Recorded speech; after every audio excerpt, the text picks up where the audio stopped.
Namaste. Welcome to Urban Chatterati. This is Abhinav Prakash.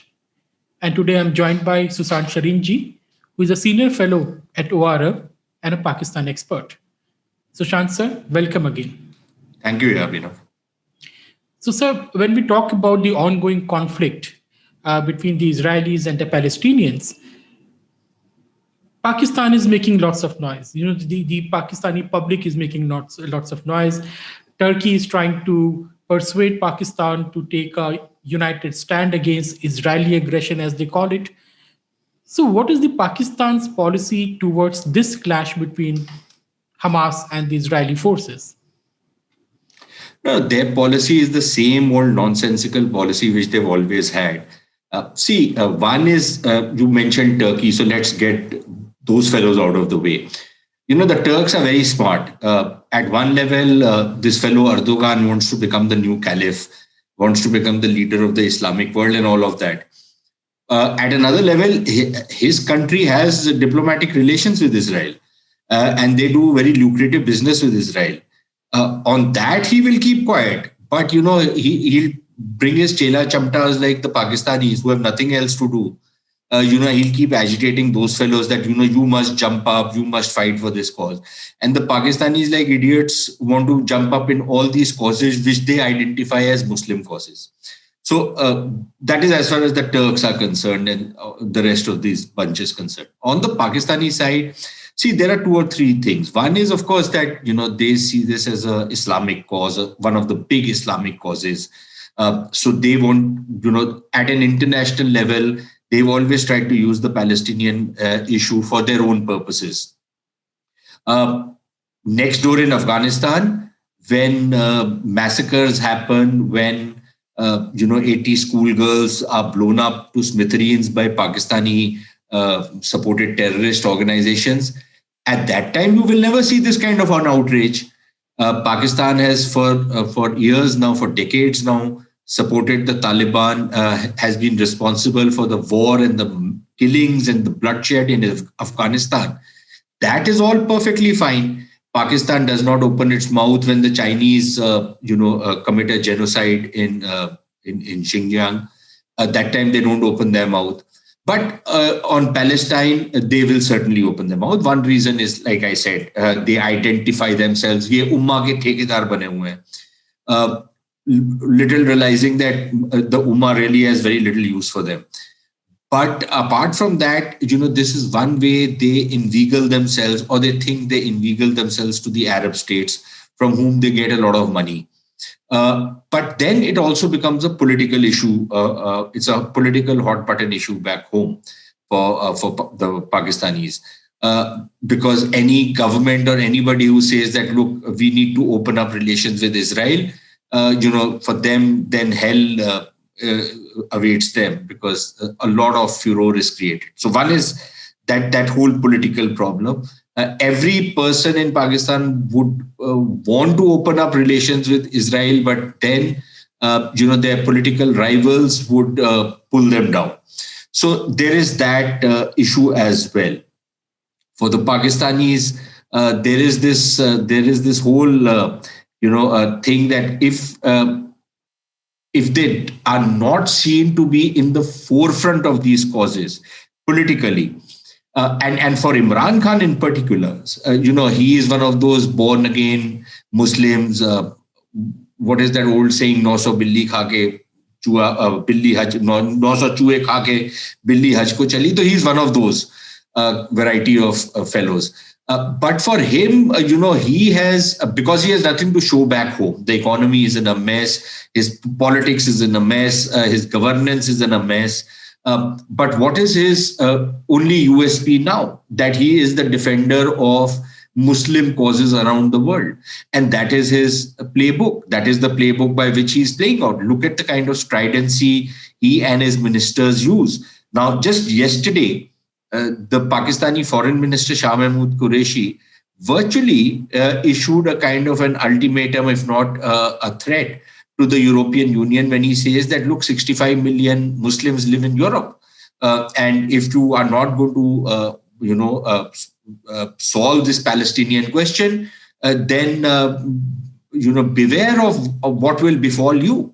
Now, if this isn't an open threat to the European Union, from whom they need money, from whom they need support, which has already passed a resolution on the against the religious persecution of religious minorities, especially the Christian. Europeans can't be bothered about anybody else, but they're certainly bothered about Christians and the treatment they receive. I've never heard any European utter a word, for the Hindu genocide which is taking place in Pakistan. But when it comes to Christians, the Europeans suddenly become pretty active. So they have become active at this point in time. But despite that, this is the dare which the Pakistani foreign minister has given yesterday. And you will see a whole lot of these kind of statements coming out of them. So in a nutshell, that is what the Pakistani policy is. There are international reasons why they are doing what they are doing, and there are domestic political causes. But I think, one thing is very important.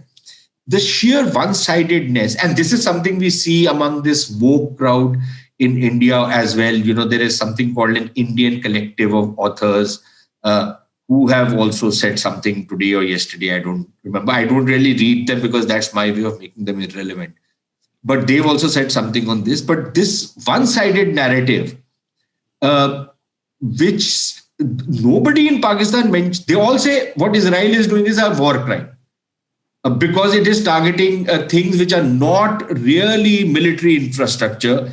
And Israel is very clear that this is under the veil of a civilian infrastructure. You are hiding your military capabilities or hiding behind civilians. To my mind, that is a bigger war crime than to destroy that particular thing. But the Pakistani narrative is that Israel is committing a war crime.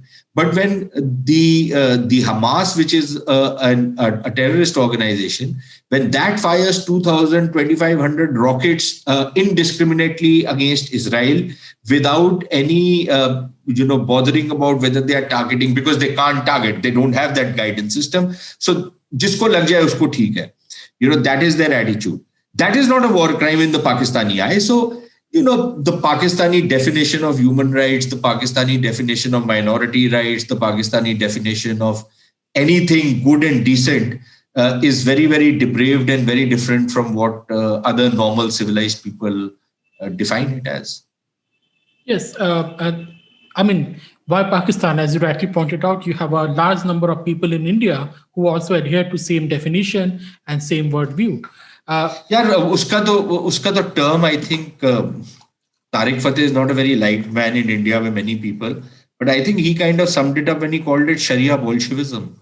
Exactly. So that's this kind of leftism, which mad leftism, which prevails out. Yeah. Which sings the song of Faiz Ahmed Faiz Hum Dekhenge, which is an Islamist song, and Faiz Ahmed Faiz was working with the government of Pakistan when genocide in Bangladesh was happening. So not only that, he was also involved in the tribal invasion, in the support for the tribal invasion in Kashmir by the Pakistanis, the kind of massacres which happened, at least, if not directly, at least, in one way or another, he was involved in it. And then later, when a coup was planned inside Pakistan, he was participating in that particular coup that failed. But that's what leftists do, and then they take on a holier than thou kind of an attitude. But that's it, yeah. So his song, of course, is culturally insensitive towards Hindus in India, because he's talking about breaking their temples and all those things. But anyway, but Hindus in any case are untermensch, lower beings in their eyes. For Islamist supremacists and Faiz and others of his ilk are of the similar variety. So you see, Abhinav, one of the bigger problems in India is any Pakistani who wears a three-piece suit might be fond of his whiskey. We seem to imagine that, he is a person with liberal persuasions and pretensions. Actually, it's only pretensions. You bring any of these guys in front of me, and I will show you how deep-rooted that sentiment and Hindu hatred is in them. And I've seen it personally with so many of them. Apart from maybe 5 or 6 or 10 people that I've met out there who are genuinely decent people, I can't say that about anybody. These are people who will come on their television programs and not utter a mouth when their partners will tell you, if you have to, go and do a suicide bomb, why are you killing our children? Why don't you go to India and kill the Kafirs? In a public television show in which one of the great moderate and liberal anchors also used to be there, his partner said that. And this guy never uttered a word against it. Yeah. I've seen that attitude, so I'm under no illusion on that count. Okay, but coming back to Pakistan and Israel, so historically we have seen that Pakistan has tried to establish relations with Israel, and they definitely have some kind of point of contact. And we know that the Ziaul Haq massacred so many Palestinians in the Jordan when he was commanding a battalion to put down the uprising. So, what is the historical nuances of Pakistan, Israel, let's say, undercover relations, if there is any? See, no, I don't think there's any relationship. There would certainly be contacts, and contacts, you have with everybody. Like somebody once said that, just because you have a contact with somebody does not mean you approve or disapprove of his behavior. It's a contact, and nation states have those kind of contacts. But other than that, look, as far as the Palestinian issue is concerned, right from 48, when Israel came into existence, or the United Nations, resolutions were passed for the creation of Israel, the Pakistanis have been have opposed it, partly for religious, in fact, entirely for religious reasons at that point of time. But they try and couch that religious thing, in human rights, in the rights of colonized people, all that bullshit, that shebang which you keep hearing from all these people. That jargon the Pakistanis have also adopted. But so for the Pakistanis, it was a bit of a tightrope walk for very long. One was that because of their closeness, like they were a client state of the Americans for the longest. The American imperative ensured that beyond a point, the Pakistanis did not fly off the handle. So they had to suck up to the Americans at one level, and they had to be mindful of America's relationship with Israel. So they kind of tempered whatever they did at that point of time. At another level, they were also reaching out to the Arabs and trying to show themselves to be this great, Muslim hope, which had come about, this new country, which was going to be the fortress of Islam and all that nonsense, which the Pakistanis keep spouting. So they kind of try to balance that particular thing. It was in the context of that particular balancing that the massacres in Jordan of the PLO cadres took place. We very often forget, one of the princesses in the Jordan royal family was of Pakistani origin. If I mistake not, it was the late King Hussein's younger brother's wife. If I mistake not, but I could be wrong. But one of them was related to a very influential diplomatic family in Pakistan. So there were those connections with the Jordanian royal family also. And maybe that is one of the reasons when you had that Jordanian fellow who was in the UN HRC, who tried to, shaft India after August 5, 2019. Maybe that was the reason, but like I said, I'm speculating out here. So one was that the Jordanian royal family was also close to the Americans. They had to save them, so that massacre took place. And the Pakistanis are pretty good at massacring people. We've seen that in Bangladesh. We've seen that in Gilgit-Baltistan. That time it was Musharraf who had done it. We've seen it in Jordan under Ziaul Haq, who was a brigadier at that point of time. So we've seen these kind of things they've done. But they kept that, they walked that tightrope. They didn't really lean towards Israel, but they didn't do anything to hurt or damage Israel also. Partly it was also a function of their capability, but partly I think it was foreign policy, the compulsions of their foreign policy. but they've had their contacts. And one famous contact was, I think it was during the Musharraf era when Khurshid Kasuri was the foreign minister. He had met his Israeli counterpart in Turkey. I think the Turks had organized that particular meeting. And they kind of tried to see whether, they've explored the option of recognizing Israel a number of times in the past. One of the reasons for exploring that option was that what they see as India getting a kind of a walkover as far as Israel is concerned, because India has close relations with Israel. And I must say something about the kind of monkey balancing which we have done, particularly this time around. But we'll come to that later. But for the Pakistanis, it was that because the Indians have good relations with Israel, if the Pakistanis can also open that door, then they can counter some of the influence which India wields vis-a-vis Israel. Number one. Number two, they had this thing that this whole concept of the Jewish lobby. That's something like the military-industrial complex. Now, everybody keeps talking about the military-industrial complex. Nobody tells you the numbers. How much is the total export or the manufacture of the military-industrial complex vis-a-vis the other goods and services that America exports to the rest of the world?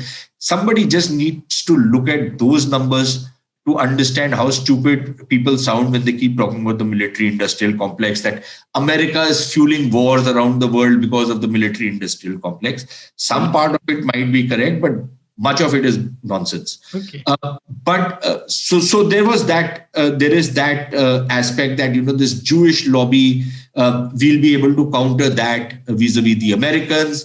And there was, of course, this thing that Israel has some really fascinating technology, whether in the military field or in the agricultural field, and that would be quite beneficial for Pakistan. And then in the last round, when this whole thing again started, when the Arab states, UAE, Bahrain, and others started recognizing Israel, at that point of time, there was some people in Pakistan who again started this thing that maybe we should reconsider, because if the Arabs have no longer any problem, then why should we have a problem with these people? But then, the more Islamic among the Islamists, are always there to squash these dreams of the Pakistanis to start relations with Israel. So that is where it stands. There is really nothing much more to it. Yeah, we know that they tried to open up after this Arab-Israeli rapprochement, but it was because of the domestic political compulsion, especially when organizations like Labak are, on the streets. The Pakistani state really can't do anything. But coming on the Israeli side of this thing, so we have talked about the Pakistan's Israel policy. What has been the Israel's Pakistan policy? In Pakistan, there's obsession that Israel, America, and India, these three, axis of evil, these three Satans are conspiring to destroy Pakistan and at least, take over its nuclear weapons. So what has been the Israel's approach towards Pakistan? I think the Israelis haven't really bothered too much about Pakistan, frankly. But I don't think that the Israelis would be averse to the idea of another big Muslim country having relations with Israel. I think that works well for Israeli diplomacy and for Israel's position in the geopolitical and the geostrategic domain. So I don't think the Israelis would be averse to it. But the Israelis are also nobody's fools. Unlike us, we very often, the moment you have a relationship with somebody, हम तो रिश्तेदारी निकाल लेते हैं उसके बाद. Israelis are far more, sensible and pragmatic. I don't think while they will follow all the diplomatic norms, they will do whatever business, everything else. But I don't think they are going to go overboard. It's not that the Israelis are under any illusion about what Pakistan is, what Pakistan stands for, what Pakistan represents, what the wet dreams of most Pakistanis are vis-a-vis the Jewish community. Most of them, including people in the cabinet, including people in the media, just a couple of days back, one of these so-called journalists in Pakistan who was working incidentally for CNN was sacked because he wished that another Hitler descended on Earth. You had their actresses, one of Mahesh Bhatt's favorites, Veena Malik, who Mahesh Bhatt tried to at one point. Mahesh Bhatt is also a great one for sponsoring these kind of people. She made similar kind of remarks, on the Jewish community. So the thing is that I don't think that the Israelis have any illusions as far as the Pakistanis are concerned. But like good pragmatic people, they would also be open to, if there is an opening which is there with Pakistan, they will certainly want to open it up. It serves their interests. But again, I don't think that any such opening will be at the cost of India. I'm not sure that, unlike us, that the Israelis are going to do that kind of monkey balancing, which we seem to want to do all the time. So to that extent, and that's not because of us. The Israelis will not do it because they really have no faith on somebody like the Pakistanis. Incidentally, after Israel and UAE relations opened up, one of the reasons why the UAE banned giving all visas to any Pakistanis was because there was a perception of a threat of terrorism by Pakistanis, either coming from Pakistan to UAE or staying in UAE against Israeli targets. And it was that apprehension which led to this ban on visas. I don't know what the current status is. But for the longest, the UAE people were not issuing any visas to these fellows, the Pakistanis, because they have this reputation. Jahan jate hain, gun philate hain. You can see what they are doing in England. You can see, although the British kind of are getting, it's kind of just deserts what they're doing out there, but you can see that kind of a thing. So. I don't think the Israelis would be under any illusion about the Pakistanis. Yeah, but when Pakistan talked about this, they are under lots of pressure by some Arab countries to normalize relation with Israel. What about that? Which country that might be? No, I think the countries were probably Saudi Arabia and the UAE. Again, there is no written document or anything, but this is the grapevine in Pakistan. And the reason which was being proffered at that point of time, there were two countries which were told, which the Saudis, I think, especially the Saudis, because the UAE went ahead and established their relations anyways. But the Saudis were wanting that maybe two relatively big Islamic countries, and they had identified Indonesia and Pakistan, and they were of the view that if one or both of these countries were to normalize or recognize Israel, it would make it much, much simpler for the Saudis to do something similar, and the Indonesians had flatly refused. The Indonesians neither need the Saudi money nor the Saudi oil. The Pakistanis need both. So the Pakistanis were much more vulnerable to Saudi pressure. And I think at that point of time, probably, again, this is partly speculation, partly, strands of information. The Saudis were, in a sense, working in conjunction with the military establishment in Pakistan in building up that pressure for the recognition of Israel. It was not just the Saudis alone who were doing it. But I think domestic political compulsions and his own Islamism kind of made Imran Khan not buckle under that pressure. So they kind of resisted that pressure. But the idea was that if the Pakistanis were to recognize Israel and normalize with Israel, it would kind of make it much easier for the Saudis to do a similar thing. And the Saudis, of course, have been in contact with Israel, have been keeping a very close liaison with people in Israel. So clearly, I think that is what they wanted to do. But after the latest round of fighting in that area. I think it might delay that process a little. This is a setback for the wider Arab-Israeli rapprochement. But my final question to you, sir, is about what's wrong with Indian foreign policy towards Israel?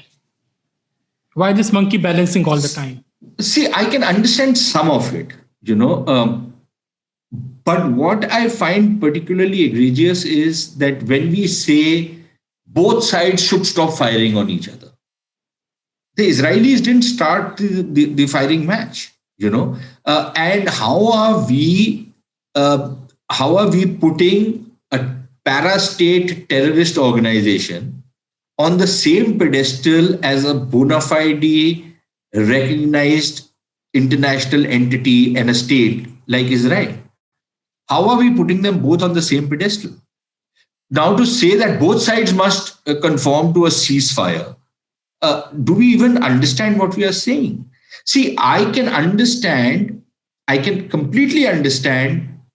I might not agree with it entirely, but I can understand India talking about a two-state solution, India talking about the need for a resolution of the Palestinian question. All of that I can understand, that we are very good friends with Israel, but we also want to, are defenders of, or at least we want to speak up in favor of Palestinian rights. Perfectly understandable and perfectly legitimate, my views notwithstanding. But how are we conflating our support for a two-state solution, our support for the Palestinian cause, with what Hamas is doing? So if Israel is protecting itself, which it clearly is, it is one thing to talk about, some street violence, some demonstrations going wrong, use of force out there. Although I think it's their internal affair, we don't like it, so why should we pontificate about that to other countries? So I can understand that part. But what I can't understand is that here is somebody who's firing 2,000, 2,500, I don't know by now how many more rockets they've fired, that they've not hit their targets is no excuse to say that, or no reason to tell Israel not to do anything. It was not for want of trying. It was for want of capability that, a terrorist organization like Hamas could not kill many more Israelis than they would have wanted to. Was it up to them? They would, they would probably nuke Israel tomorrow, right? But when we conflate these two things, I find that extremely objectionable. To say that we will support the Palestinian cause and we will support a two-state solution and we want the security of Israel is one thing. But then in the next breath to say that we counsel both sides, it's not the Palestinians who are fighting this. It's the damn Hamas which is responsible for what is happening. And whatever targets the Israelis have targeted are essentially Hamas bases or Hamas fronts or Hamas, affiliated fronts. So, I find that rather objectionable. And frankly, I wouldn't agree with that even one bit.